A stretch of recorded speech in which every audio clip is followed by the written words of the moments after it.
Hello everyone, welcome to Suji's kitchen blogs. నేనైతే ఈరోజు రాగి జావ అయితే ప్రిపేర్ చేశానండి. ఆల్రెడీ నేను షార్ట్ చేశాను, అందులో ప్రాసెస్ చెప్పలేదు. ఇది ప్రాసెస్ చెప్తున్నాను. ఖచ్చితంగా మీరు కూడా డైలీ కాకపోయినా సమ్మర్ వరకైనా తీసుకోండి. 2 డేస్కి ఒకసారైనా రాగి జావ అనేది చాలా హెల్దీ అండి. చిన్నపిల్లలు ఉంటే ఇంట్లో చిన్నపిల్లలకు కూడా ఖచ్చితంగా తినిపించండి. వాళ్ళు కూడా హెల్దీగా ఉంటారు. తినాలనిపించకపోతే కొంచెం బెల్లం ఉంటుంది కదా, బెల్లంని కొంచెం చేసిన తర్వాత బెల్లం పొడి కొంచెం చల్లేసి తినిపించండి. పిల్లలకి రాగి జావ కూడా ఐరన్ కాబట్టి, రెండు ఐరన్ కాబట్టి పిల్లలు ఇంకా చాలా బాగా గ్రోత్ ఉంటుంది పిల్లల్లో. ఇప్పుడైతే నేను 2 టేబుల్ స్పూన్స్ రాగి పిండి అయితే తీసుకున్నానండి. రాగి పిండి ఎలా చేసుకోవాలో కూడా నేను ప్రాసెస్ చేస్తాను కొన్ని రోజుల తర్వాత. ఫస్ట్ అయితే రాగి జావ ఎలా ప్రిపేర్ చేసుకోవాలో చూసేద్దాం. 2 టేబుల్ స్పూన్స్ అయితే నేను రాగి పౌడర్ తీసుకున్నాను. అందులో కొంచెం వాటర్ అయితే కలిపేసేయండి. ఉండలు లేకుండా వాటర్తో కలిపేసేయండి. కలిపేసి ఒక హాఫ్ అన్ అవర్ అయితే నానాలండి. ఆ పిండి వాటర్లో ఒక హాఫ్ అన్ అవర్ అయితే ఇలా మిక్స్ చేసిన తర్వాత నానబెట్టండి. తర్వాత ఒక బౌల్ కానీ ఏదైనా గిన్నె తీసుకొని దాంట్లో 2 గ్లాసెస్ ఆఫ్ వాటర్ అయితే తీసుకున్నాను నేను. మీరు ఎంత క్వాంటిటీ అయితే పిండి తీసుకుంటారో దాన్ని బట్టి అయితే వాటర్ తీసుకోవాలి.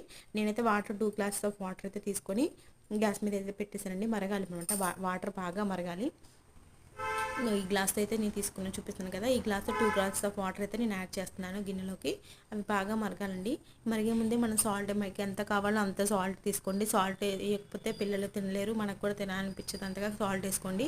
మీ టేస్ట్కి సరిపడా సాల్ట్ అయితే యాడ్ చేస్తున్నాను. నేనైతే కొంచెం తీసుకున్నాను సాల్ట్, హాఫ్ స్పూన్ వరకు.